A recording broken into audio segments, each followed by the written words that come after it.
Live from the bridge at the Launchpad Studios in Huntington, New York, it's Sports Talk New York with your hosts, Mark Rosenman and AJ Carter.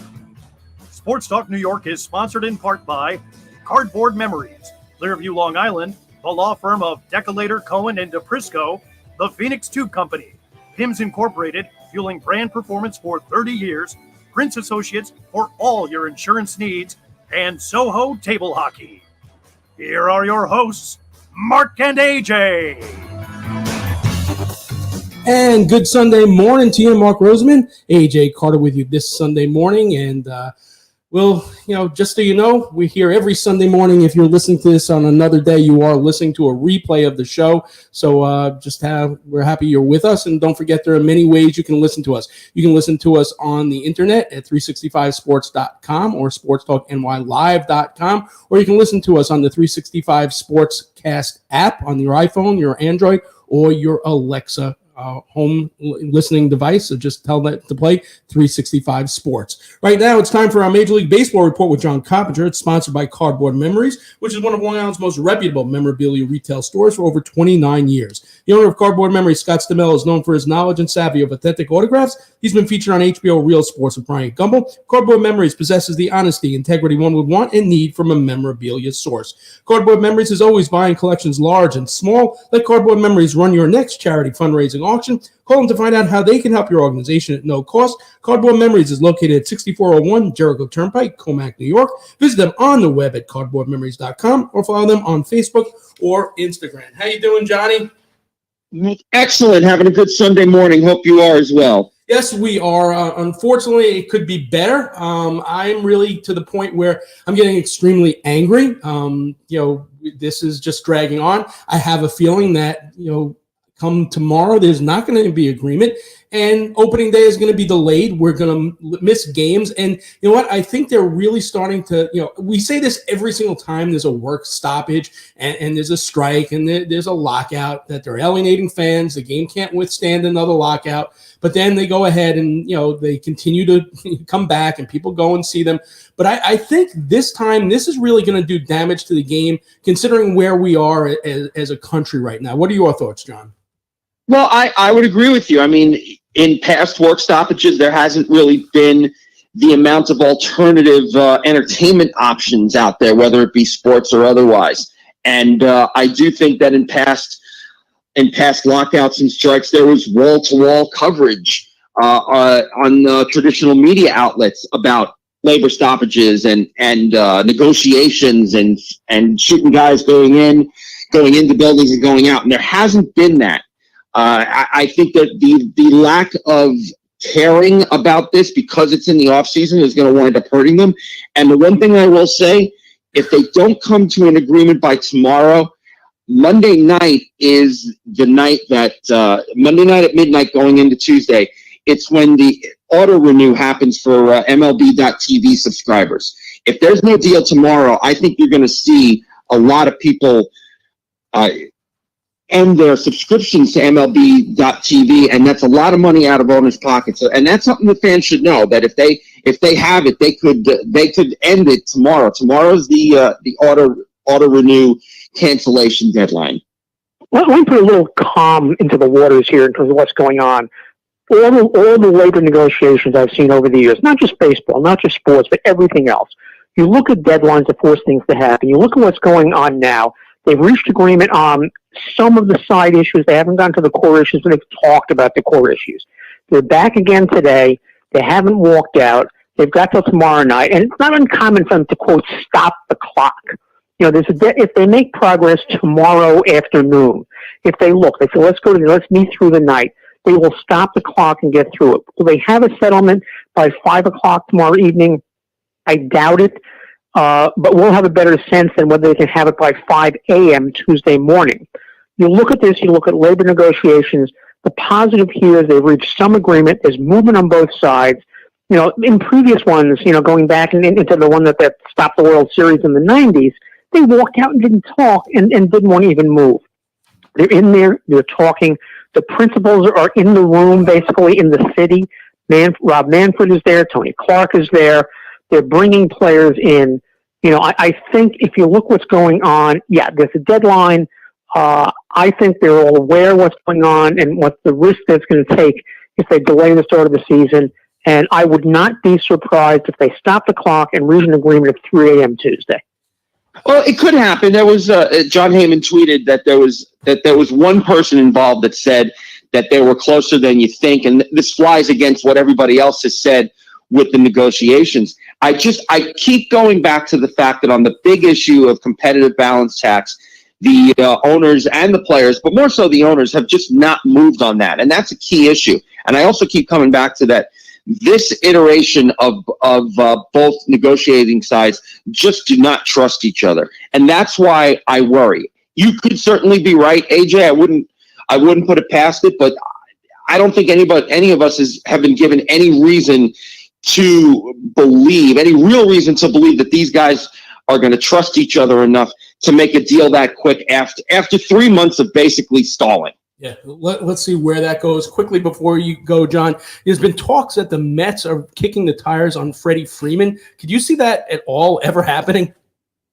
I wouldn't give it a 0% chance. I would give it a slightly above 0% chance just because, hey, the Mets already have a first baseman. But now with the designated hitter, Mark Simon wrote a very good article about how Pete Alonso dives more than anybody else in the field at first base, and it could present some wear and tear to him. Maybe that's somebody that they want to convince to play designated hitter. And who's one of the few guys that can come in that Pete Alonso would step aside and say, okay, I'll play DH for that guy? It would be Freddie Freeman. So I wouldn't put it as a 0% chance, but I think it's highly, highly unlikely.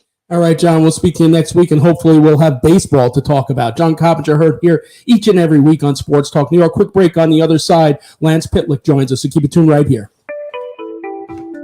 Do you own a business? When is the last time you actually had a visit from or even spoke with your insurance representative? Did your current insurance agency sell to another firm or maybe merge, leaving you without the attention you deserve?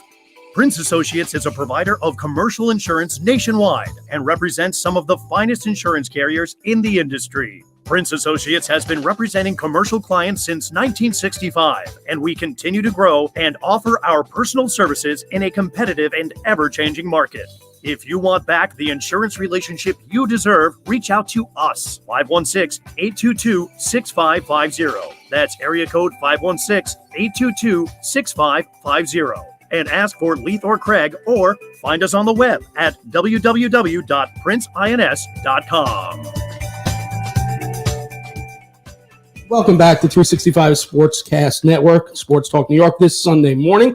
Joining us now is the pride of Robbinsdale Cooper High School in New Hope, Minnesota. He was drafted by his hometown Minnesota North Stars in the 11th round, 180th overall in the 1986 NHL draft. After being drafted, he played for the University of Minnesota for 4 years, where he served as captain during the 1989-90 season. After college, he was signed by the Philadelphia Flyers and played their minor league affiliate, Hershey Bears of the AHL, for 4 years. Prior to the 1994 season, he signed with the Ottawa Senators, making his NHL debut with the Senators that season, playing in 15 games. He would go on to play close to 400 games in the NHL over 8 seasons. He is now a proud hockey dad, as well as USA Hockey Level 5 master coach and the inventor of the Sweet Hand stick handling trainer. It is a pleasure to welcome number 2 in your program, Lance Pitlick, to Sports Talk New York. Welcome, Lance. How you doing? Hi, Mark. Thank you. Really happy to be here, speak with you.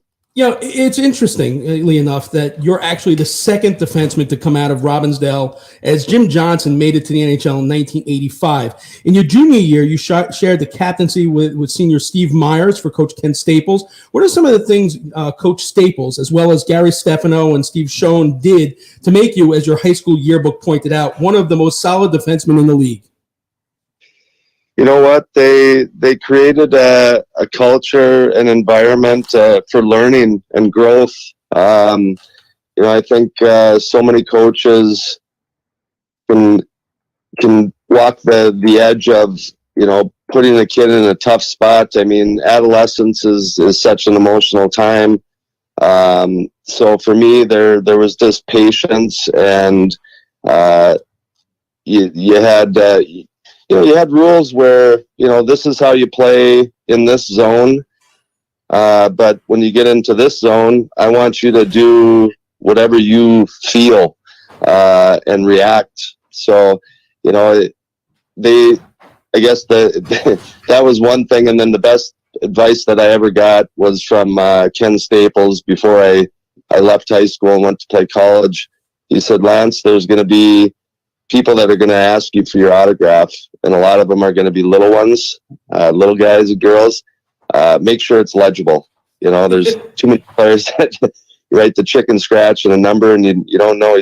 And he said, you know, they should be able to read it 10 years from after you sign it. So I just remember them just giving all of us players the ability to just experiment and play, and it was all about the team and what we were trying to achieve. You know, others must have felt the same way as what was written in your high school yearbook, as you're drafted out of high school by your hometown team, the Minnesota North Stars. Obviously, the draft's not like it is today back then. How did you find out you were drafted, and what's your initial reaction?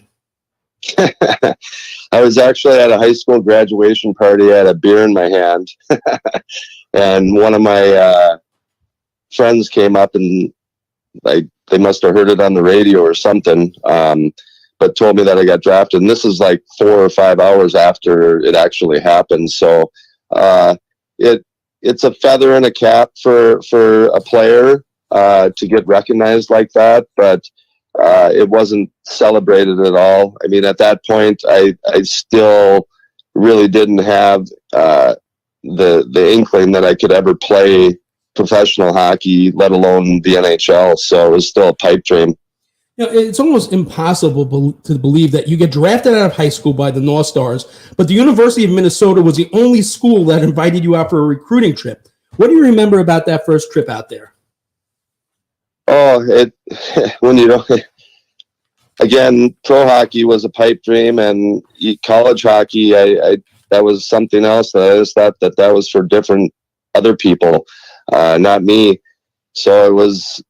I remember that I was walking through the hall of high school one day, and my coach Ken Staples pulled me aside and he said, "Just got a call from the University of Minnesota, and they want to meet with us this week." And I met with them. And it was a great conversation because the guy's name is Bill Butters. He's a former professional hockey player, was in charge of recruiting the defensemen. And he just started telling me thing after thing that he loved about my game. And at the end, he says, "We want you to be a Minnesota Gopher." So there really wasn't any time to think about the decision. I didn't have any other offers or options. I was just like, okay, that sounds great to me. And went there on a half a scholarship. And what's cool about that story is that there's one other player. His name was Pete Hankinson, very, very sports centered family, great athletes in the family. I think the dad played for the Vikings. And both of us were kind of the last two recruits out of that recruiting class. Both of us were on half scholarships. Everyone else was on a full scholarship. And by our senior year, we both found ourselves being captain of the team. So that was a special moment for both of us, just kind of the scrappy, gritty kids that, had something good happen for them. When you say something good happened for you, obviously you go on to play in the Frozen Four 3 of the 4 years that you're there. You lose in the finals in overtime to Harvard in the St. Cloud Paul Civic Center, no less. What do you remember most about that game, as well as your time as a Gopher? And what are some of the hockey and life lessons you learned from United States Hall of Famer head coach, the late Doug Woog? We had such a great coaching staff there.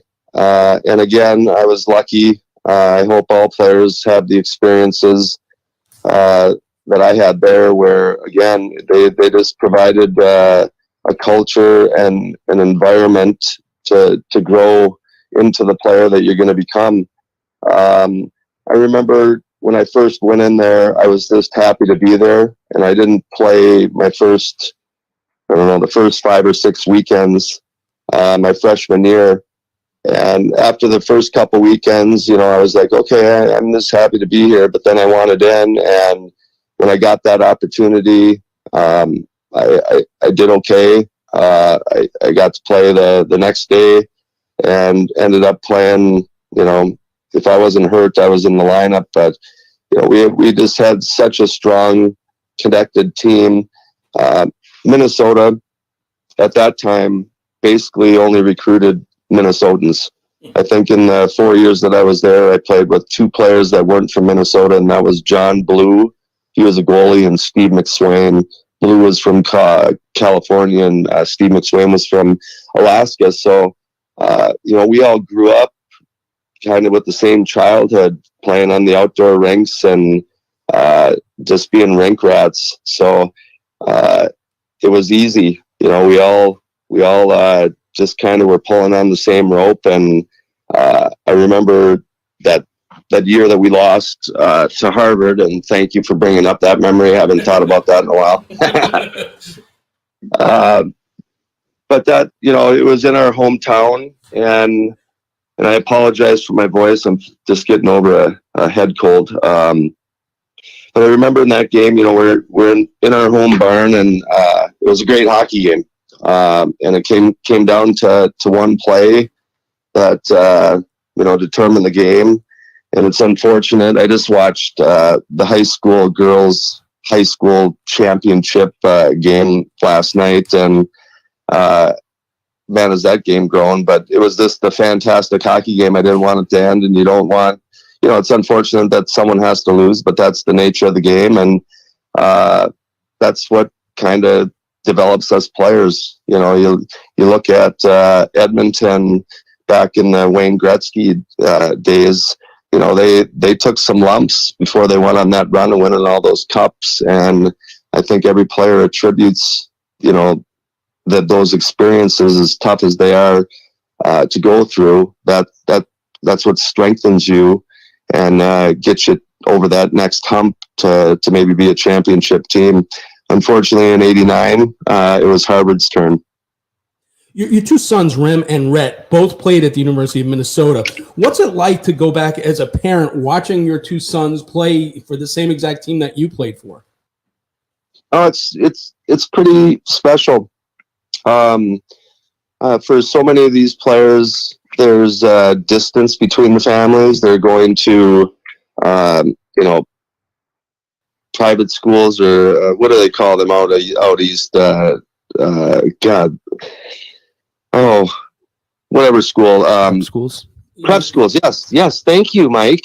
That a boy. Prep schools. My son, one of them, Rem, went to Shattuck St. Mary's for a few years. My youngest went to a hockey academy from like 6th grade to 8th grade. So there's different paths on, to get to certain points. So there was a lot of them living away from home. So when we got them close to home, those were good months out of the year. We had Rem here, both of them here, one playing for the Gophers and Rem playing for the Wild for a little bit this year. And that was awesome. We didn't have to travel much, and we could see him. But, it can flip on you, in a second. And, that's kind of the resiliency you develop over the course of a career. And that's only going through some great times and also some times of struggle. Yeah, so we mentioned in the open that you made your NHL debut with the Senators, and believe it or not, it happened exactly 27 years ago today. Boston Bruins, Ottawa Senators, February 27th, 1995. So what do you remember about that day, and how did you find out you're being called up? And can you kind of describe that feeling walking into an NHL locker room for the first time, seeing your jersey there? Granted, you played some exhibition, whatever, but now you know that, all right, I've made it. I'm playing in my first game tonight. Well, I don't know if, when you're going into your first game, you think that you made it, but, it's just, for me, it was, Ottawa's farm team was in Prince Edward Island, Canada, and not many people know where it is, but, go to New York and up north and out into the ocean. That's where PEI is. And there was only one way or 2 ways to get on or off the island, and that was taking a ferry or taking a plane. So it was a Sunday, and in PEI, nothing gets going early on Sundays. So my wife and I just finished a weekend couple games, and she's making breakfast in the kitchen, and the lockout had just ended that year.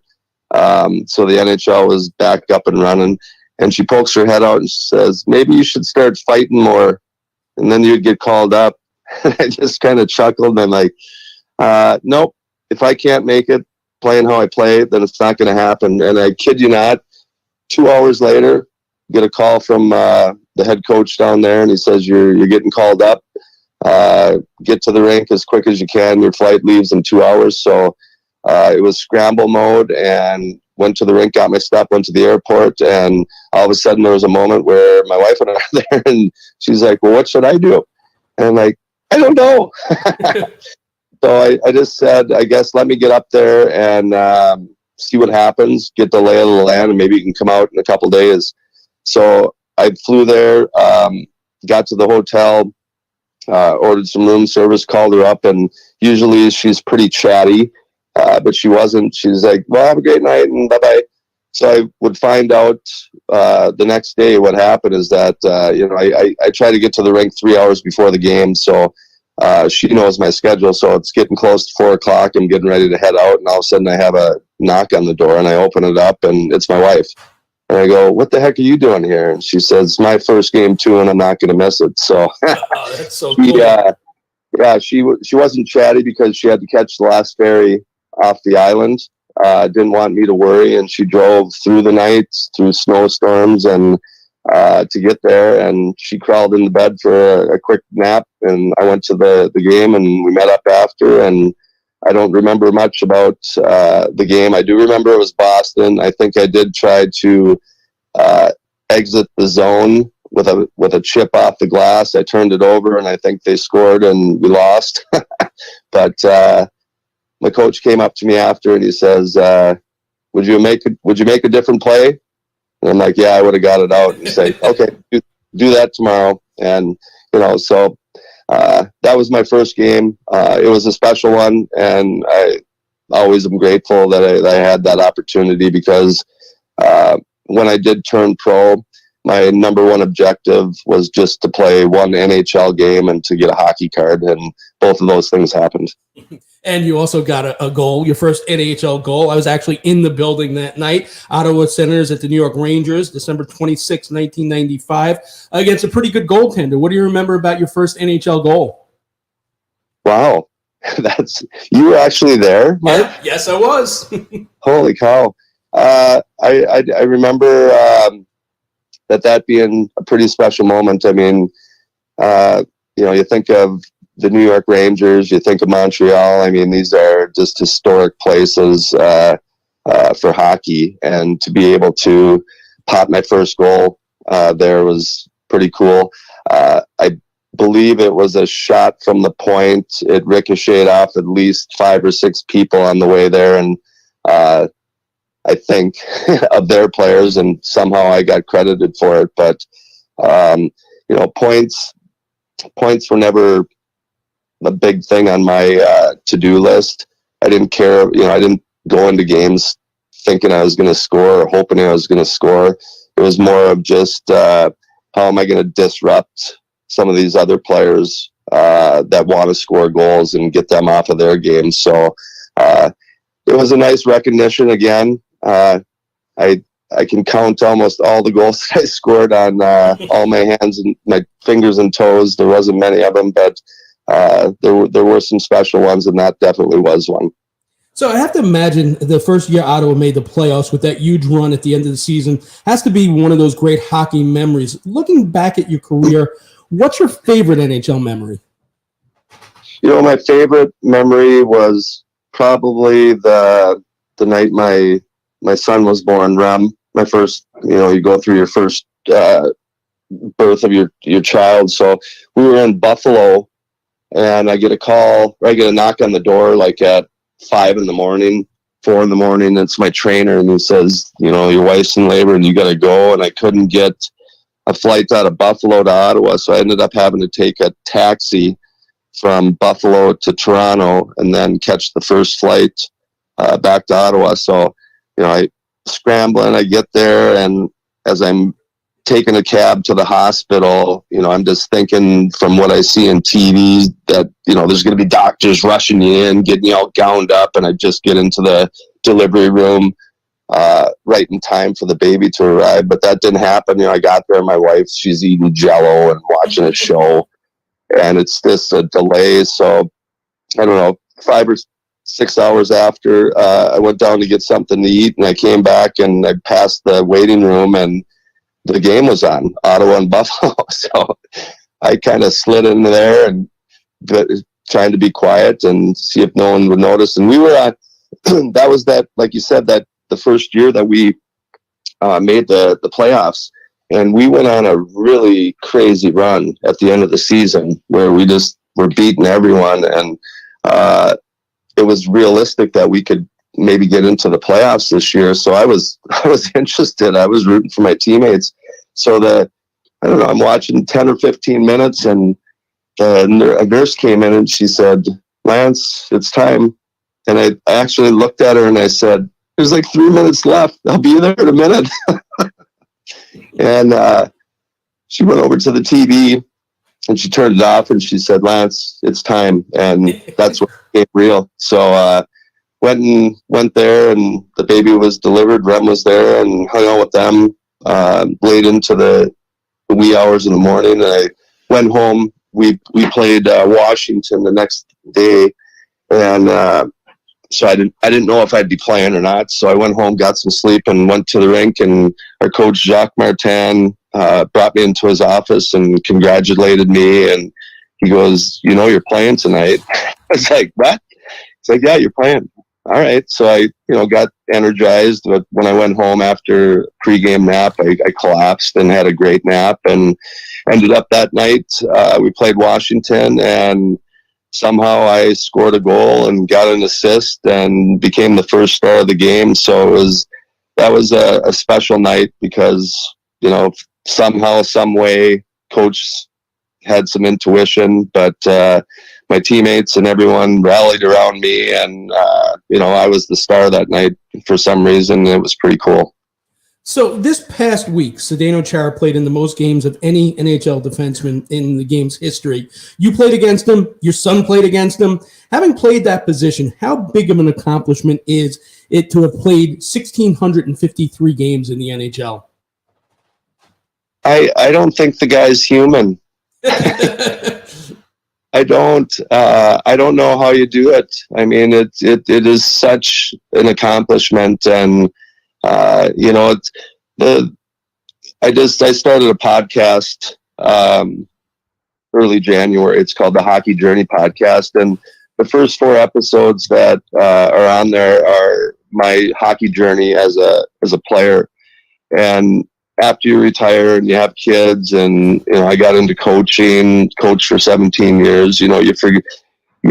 I'm not saying you forget, but you just don't think about those times when you were a player after a while. So I went and revisited that time and tried to recount my whole hockey career.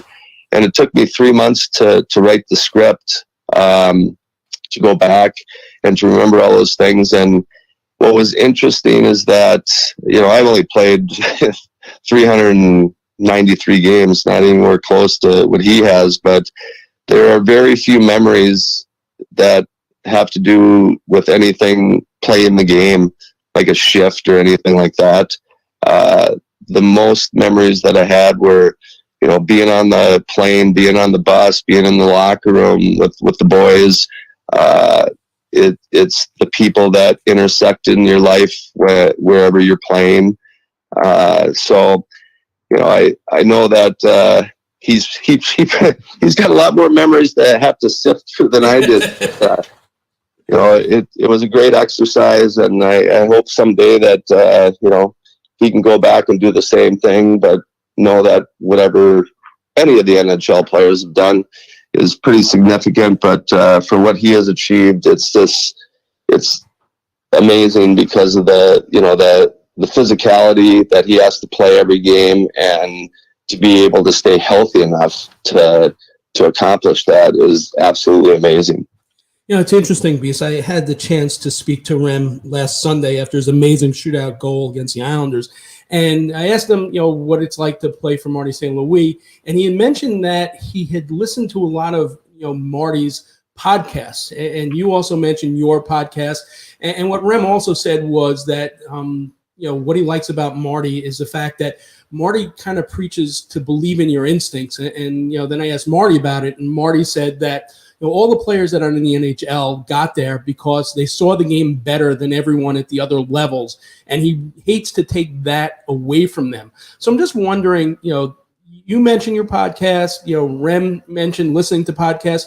You know, if back in the day you were able to listen to podcasts and get knowledge from so many other players, you know, do you think your career would have been different? What do you think you might have taken from that?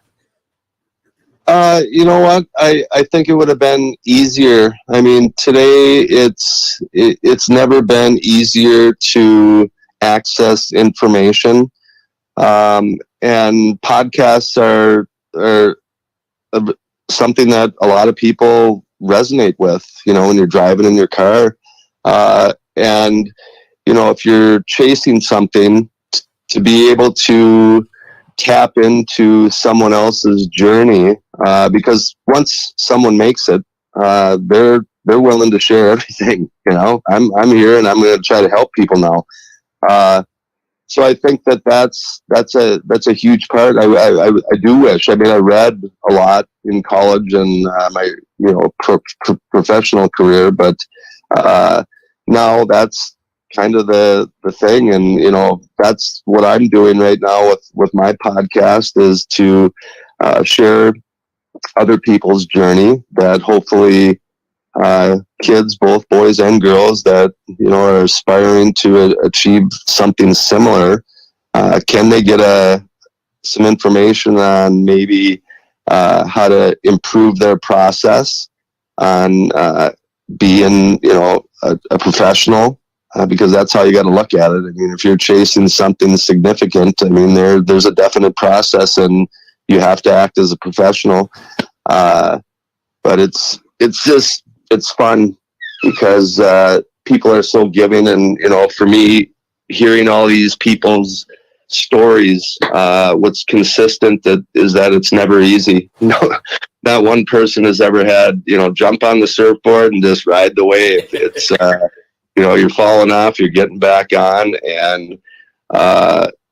and once you realize that, I mean, it's never easy going through tough times, but you can always see the light at the other end of the tunnel eventually. So I'm grateful that I'm able to hear these stories, and I didn't. It's not like I have an abundance of time, Mark, because I don't. So when I was talking about starting this podcast, I wasn't excited about it because it's just more work to my plate. But now that I've gotten into it, I look forward to it. They're a source of inspiration and adrenaline for me, to hear all these other people's stories. And you know, I think when a player, you know, you look at Chara, like you said, or any player that's gotten to that level and has become an everyday player, you know, they're grateful that they're there, but it's something that is not stable. You know, it can flip on you in a second. So that resiliency that you develop over the years, as a youth, college, junior player, whatever, early pro, it's just so important and vital. And the other thing is just your teammates. You know, everyone's going through something, and you just rely on each other to get through the season. You know, and speaking to your son, just as brief as it was, you could tell that he's just got a world of confidence and just a really, really good kid. And I'm sure a lot of that comes from you. But because we mentioned in the open that you're USA Hockey Level 5 Master Coach, the inventor of the Sweet Hands stick handling trainer. Can you tell us a little bit more about that and what your day looks like every day now? So I run a pretty extreme schedule, and thank you for the kind words. You know, when I got into the hockey business, like when I retired, I didn't know what the heck I was going to do with the rest of my life. I remodeled some cabins for a couple years. And then when Rem showed an early passion for hockey, the one thing that happens if you have a kid that plays hockey and the dad is a former NHL player, you have to coach. And I didn't know anything about coaching 4 and 5-year-olds. So I got scared and I went to work. I just started learning. And both my wife's brothers, they all had a late growth spurt. Like they didn't get into their adult body until their senior year, their first year of college. So I knew I was going to have kids that were undersized. And I got scared because I was a predator out there. Not a Nashville Predator, but I was a predator. I mean, like I said, I didn't care about scoring goals. I was looking for people that weren't aware of me when I was on the ice with them, where they had their head down too long or they bobbled the puck. And we usually had a meet and greet then, and it was violent. And I was scared for my kids. So as I got deeper down the rabbit hole of learning, the coaching part of hockey, I was thinking, all the situations or events where I had a big hit on someone, and I was focusing on that guy, like how did he expose himself? What was going on? And then something switched for me. I'm like, why am I focusing on those guys? They had their head down too long. Let's focus on the guys that I couldn't hit. And that's where it shifted for me, because every guy that I couldn't hit, they were masters with the puck. Their eyes were up, and so that's where it all started, with the stick and stuff. So I developed a products company called Sniper's Edge Hockey. The Sweet Hand Stick Handling Trainer was my first invention, I guess. I've sold that company since then, but what I've developed in the same time over the last 12 years is the world's largest database of off-ice stick handling and shooting drills and passing drills. That company is called onlinehockeytraining.com. So I got pre-made practice plans that players can do right at home, and that was kind of the focus with my kids. It was a scare tactic for me, to get them doing things, but we just created environments for the kids to get extra reps. We bought a house right next to a pond, so I had a rink manager uniform, flooding that thing all winter. There's a space in our house where they can shoot pucks. There's a space at our cabin for them to, on rainy days, go in there and mess around. And then, there's an army of people that have to be put into place throughout the years with technical skating instructors, strength and conditioning coaches, vision training, nutrition. It is an army. So I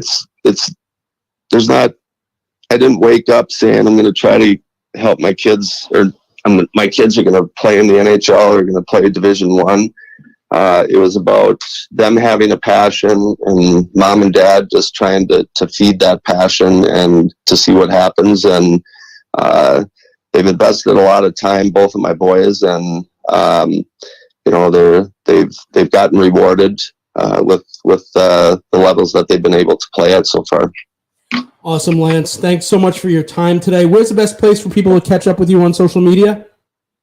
Online Hockey Training. We're on Facebook, Twitter, TikTok, and that's my website, onlinehockeytraining.com. I do private lessons as well here at my house. But thank you for having me on the show, guys. It was a great conversation.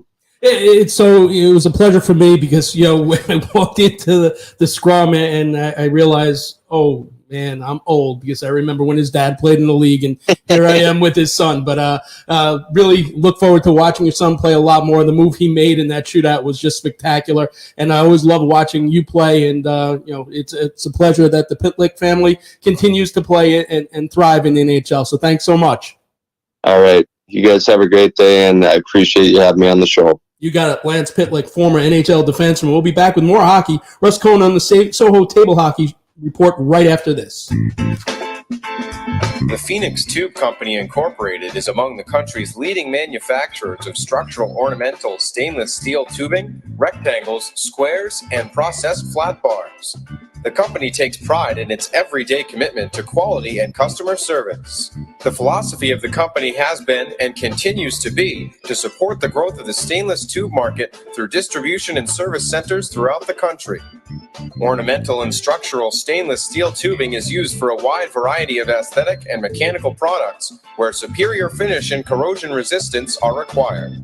Some products manufactured include tubing for mirror bracket arms, boat rails and ladders, washroom grab bars, swimming pool rail products, medical equipment, automotive step bars and trimming, as well as structural framing for food processing equipment. For a quote or for more information on how the Phoenix Tube Company can meet your ornamental and structural stainless steel tubing needs, visit them on the web at phoenixtube.com or call them toll-free at 1-800-526-2124. And welcome back to Sports Talk New York on the 365 Sportscast Network. Mark Roseman, AJ Carter with you this Sunday morning. Time for the NHL Report with Russ Cohn. It's sponsored by our friends over at Soho Table Hockey. What's table hockey, you say? Table hockey. There you go. Some of us might have grown up with rod hockey or bubble hockey or even air hockey tables. Soho Table Hockey has embraced the nostalgia of those old tabletop games, designed a whole new board for the future, handcrafted with designer woods, state-of-the-art playing surface, unbendable rods, energy-absorbing walls. This is a table hockey game that players age 8 to 80 can enjoy. Even better, the exceptional quality and design allows the game to stand up to the intensity of tournaments, which is why Soho Table Hockey is the #1 choice of championship players throughout North America. Visit SohoTableHockey.com to learn more. Start your order on a custom game. You can choose your wood, a centerized logo, and even the team matchups. Go ahead, drop the puck. You'll love Soho Table Hockey so much you won't be able to stop playing. All right, Russ, before we get into just hockey and the things going on, first Saturday game for ABC, I just got to say it was absolutely brutal. These camera angles that they were trying out were distracting, and whoever was sitting in the truck, and listen, all right, you're going to mic someone up. Yes, we know that Sidney Crosby's not like the most, chatty guy when he's playing. Mm-hmm. I mean, you have other guys like, you might have want Reeves mic'd up, Chris Kreider, guys that show emotion. But then when you mic him up and then you put together a package of 25 seconds of Sidney Crosby on the ice, and all you really hear is him sliding on the ice and stick sounds, and you choose to play that like sounds of the game, really? Who's producing this? Yeah, it's a good question. We never give anybody a chance to kind of do something for the first time or get new at it. And so we always jump on it. But again, this is what happens when like a new network covers, and you would think, well, they'll just use all the ESPN guys, but it's ABC and they may not. And so you don't know who they're using, how they're doing it, and it's going to get clunky. And yeah, unfortunately, the game wasn't super exciting, and neither was the broadcast. Yeah, it was pretty bad. I was kind of upset. This is their chance. And you're right. It's the first time out of the box. Maybe they'll get better at it. So we will give them the opportunity. All right. But you know what? We've got the trading deadline coming shortly. There are teams that are definitely now out of the race. New York Islanders took a big hit. Matthew Barzal, don't know the timeline for his injury. They probably weren't even in it before that, the way they're playing. They've got a number of players they can move. New York Rangers are ahead of schedule in their rebuild, I would say, for sure. Mm-hmm. They've got a boatload of defensemen that they can move. They have tons of salary cap, for just the trade deadline for rentals. I don't know if they're going to be able to re-sign anyone they get it without, losing players like Strome and some guys that need new contracts. Where do the Rangers go? Where do the Islanders go? When the Islanders are trading, what are they trading for? I mean, the Islanders are just trying to alleviate salary cap. So guys like Cal Clutterbuck, maybe they'll look to some of the teams in the West who may look for some toughness, and so they'll get rid of Clutterbuck. They'll probably try and ship out Parise. They'll probably maybe they'll ship out Ross Johnson. They may like him too much, which is wrong too. But They definitely should ship it. And I could see Varlamov going to Washington. I can. So I think all those things are possible. The Rangers, they were in Philly the other day and with their best pro scout, and I think they're going to be back in Philly. I think they're going to be looking at Ristolainen and Braun the same way the Leafs are going to be looking at Ristolainen and Braun. And so I think they're going to be in on that. There are little whispers maybe about Damon Severson in New Jersey.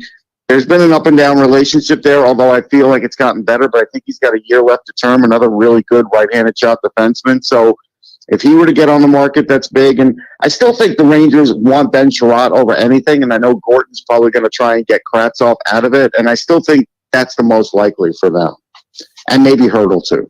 Interesting. So here's, we don't like to get too political here at all, but obviously with what's going on with Russia and the Ukraine, how does that affect a guy like Kravtsov who's in Russia now and the possibility of him coming, abroad here?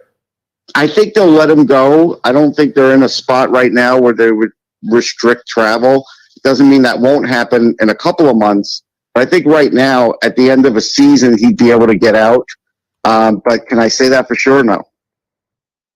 So, Russ, when you take a look at this, and Ukrainian players, Russian players in the NHL, at what point do you take a look? Does Mark raise this point of international competitions and players around, and looking first of all, how much do you think any and who, if anybody, in the NHL will be affected by this war that's going on at home, and who, as Mark said, might be available to come because games will be canceled and things like that.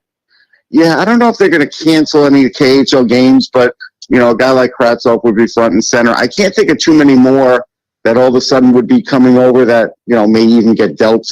I mean, the only reason Kravtsov would get dealt is just because it seems like a rocky relationship with the Rangers. But I think on a bigger scale, the IIHF needs to cancel everything they have going on with the under-18s and such, and they haven't done it.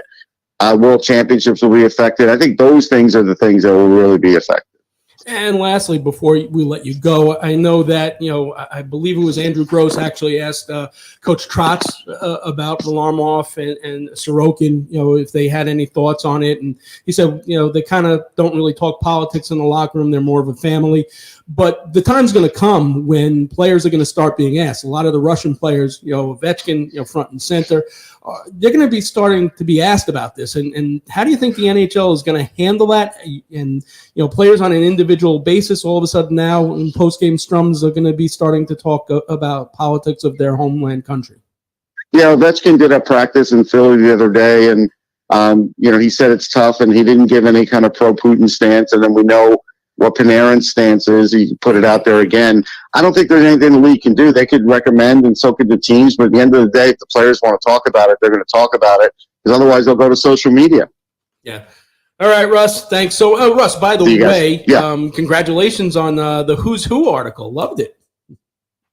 Oh, yes, thank you. That was really, that was nice to have that. Yeah, it really went way back. I appreciated that. Awesome. Russ Cohen, heard here each and every week with the Soho Table Hockey Report. Can take a quick break, and then you know what time it is. It's going to be time for the Sunday papers, so keep it tuned right here to Sports Talk New York. If you're a company looking to increase your visibility, to make sure your promotional materials get packaged in the most attractive way and distributed most efficiently, then you need to call in PIMS.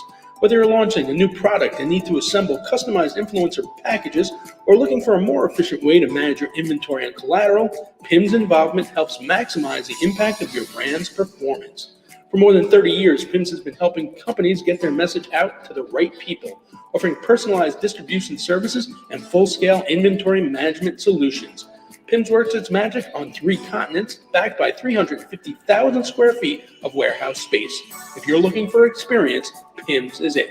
They've shipped more than 13 million packages and elevated more than 8,000 brands. Want to know more? Check them out on the web, PIMSinc.com. That's PIMSinc.com, and read testimonials from their satisfied clients. That's PIMS, the first name in marketing support. You can read it in the Sunday papers. Read it in the Sunday papers. I can listen to this song all day. It's a great song. It's actually a great album. Joe Jackson looks sharp, but that's Sunday Papers, which can only mean one thing. It's time for AJ Carter's Weird Story of the Week in the Sunday Papers. What do you got for us, AJ? This one comes, the last one from the Olympics. You know, you used the phrase without thinking about it much. It was so cold out, I froze my ass off. Yes, I've heard that before. Let's take a look at Finland cross-country skier Remy Lindholm. Now, the cross-country skiing competition was incredibly cold, bitter temperatures, below zero wind chills. In fact, they shortened it from 50 kilometers to 3 kilometers because of the cold. He went out there and he, they went as little as possible so as not to, slow them down. Well, Remy Lindholm went out and he didn't freeze his ass off. He froze a different part of his anatomy, although as best we can tell it was not off, it just froze.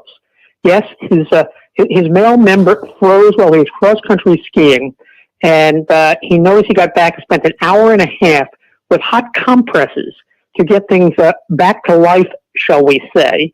The amazing thing is, it apparently is not the first time this happened to him in competition. It happened a few months before, I guess, so he knew how to deal with it. But the message to Remy Lindholm, the next time that you compete in cross-country skiing in these conditions, wear some underwear, thermal preferably. Wow. You know what? Or, if he's single, maybe he should just marry Lorena Bobbitt, and then he wouldn't have that problem the next event. There's a lot of discussion. This prompted articles and medical stories. What happened? Is there long-term damage? Bottom line is, only time will tell. And the other thing is, for this guy, did he have to let this story go public? I mean, I almost said, did he let the story go pubic, but I didn't. Well, I just did. But did he really need to get that out there? Well, this is in a Twitter and Instagram and TikTok world, it's very hard to hide anything. If you see somebody there in the training room with hot compresses and in a very sensitive spot, people can start asking questions. So it's one of those things that I think it's a little difficult to hide given the current blitz we are in terms of social media and things like that. I like the way you put it the second time. Very difficult to hide as opposed to initially you said it was very hard to hide. All right, we're going to take a quick break, and on the other side, we'll round it out with the NBA report, so keep it tuned right here. Decolator Cohen and DeFrisco, LLP, is pleased to introduce their website, policeofficersrighttosue.com, as an educational and informative site designed to instruct members of the law enforcement community of their civil rights in line-of-duty accidents. Many law enforcement members are not aware of their rights to sue and fail to bring lawsuits within a specific time frame, thereby forfeiting their ability to seek rightful compensation against those parties that cause officers to be injured. PoliceofficersRightToSue.com provides successful past results of line-of-duty lawsuits. These examples range from officers being provided with inadequate equipment, RMP accidents, slip and falls, and station house mishaps. If any law enforcement member has a question regarding a potential lawsuit, they can contact DCD at policeofficersrighttosue.com or at 1-800-901-1LAW. That's policeofficersrighttosue.com or 1-800-901-1LAW. And welcome back. It's now time for the Capco NBA report with Chaim Tauber. Even though it's winter, spring is going to be here before you know it. It's time to get those windows, doors ready to let that fresh air in and the bugs out with a Clearview retractable screen. The Clearview retractable screen comes standard with a lifetime warranty and the patented speed reducer, so it won't snap back. You get the luxury of a screen door in a sleek, low-profile design without the hassle of a bulky storm door or sliding screen door. Call 631-440-1100 for a free estimate. That's 631-440-1100, or visit them on the web at clearviewlongisland.com. All right, Chaim, quickly, we got about 4 minutes before we let you go. I'm thinking, with the Nets' big three, and now it's no longer the big three with the trade, I'm thinking it's deja vu all over again. 2013, the Nets trade for Paul Pierce, Kevin Garnett, Jason Terry. So right now, obviously there's still more to be said with the trade of Harden, but which big three experiment was more disappointing, the 2013 version or this one? Well, I mean, Mark, to be honest, the comparison's a little too easy. It's kind of a lazy comparison, to be frank. First of all, this one's not done. So in terms of disappointment, it's got to be this one at this point, I suppose, given just the kind of circumstances that were required to stop this team from winning. The amount of injuries they had to go through, the fact that they missed out on the NBA Finals by, a toe, and that Kyrie Irving is basically being legislated out of playing has essentially derailed what was supposed to be a super team that, was an unstoppable force. Whereas the last time around when the Nets made their trade for the big three, they acquired players way past the prime. They acquired players that honestly had no business being traded for, certainly not for first-round picks, certainly not for what they gave up. So in terms of disappointment, these players in their prime. Let me stop you for 1 second, though. Yeah, of course. You take a look. You mentioned something about Kyrie Irving being legislated out. Take a look what happened this week with the CBC and what happened last night in the Nets-Bucks game. Kyrie played, Nets came back, had a big win, and looking ahead, he may be able to play home games soon if New York City lifts its vaccine mandate to play. So looking ahead, is that great news? Looking what's going on. Looking ahead, forget about that. And Simmons will be back hopefully soon in the lineup soon. Are things really looking up for the Nets for the last third of the season until the playoffs? I would say yes. Oh yeah, no question about it. Getting Kyrie Irving back is a huge boost. Getting Ben Simmons on the court is a huge. They're playing incredibly shorthanded right now, and in a weird kind of way, Ben Simmons might be a blessing in disguise. The James Harden trade, in that they're a little more balanced now. They have a little more defense. They have somebody, in Ben Simmons, they have somebody who can bang with, like a Giannis, for example, and not completely drain Kevin Durant. They also have somebody who can space the floor and doesn't need to dribble the ball for about 6 minutes. So, yeah, Ben Simmons could be something of a blessing for this team in terms of making them a little more well-rounded. In Andre Drummond, they finally got a little bit of that interior rebounding and defense they needed badly. And if they get Kyrie Irving back and everybody stays healthy, yeah, they're still the team to beat in the East, at least in my book. I know Philly's up there now. You can't discount Milwaukee, but the Nets are the team to beat. I think there's no question in terms of, at this point, who's more disappointing, the team with the players in their prime. Kevin Durant and Kyrie Irving were supposed to be a guaranteed championship, and it hasn't happened. But yeah, no, if Kyrie Irving gets to play, Ben Simmons comes back and finds a role with this team, Kevin Durant can kind of breathe a little bit, not have to shoulder quite as much of the load as he did. I think the Nets are still the team to beat. So if you ask me this question again, 3 months from now, I had a feeling it might be a different answer, but at this point in time, if the question is disappointment, this team. If the question is what's a worse deal, that one by a lot. All right, we'll revisit that, like you said, in 3 months, but a lot of basketball still to be played. We'll talk about it here each and every week with Chaim Tauber, as well as all our other beat guys with the baseball, football, and basketball and hockey reports. Hope you enjoyed the show. Catch it on the replay. Check our schedule at 365sportscast.com for the replay schedule. We'll see everyone next week. Have a good one, everybody.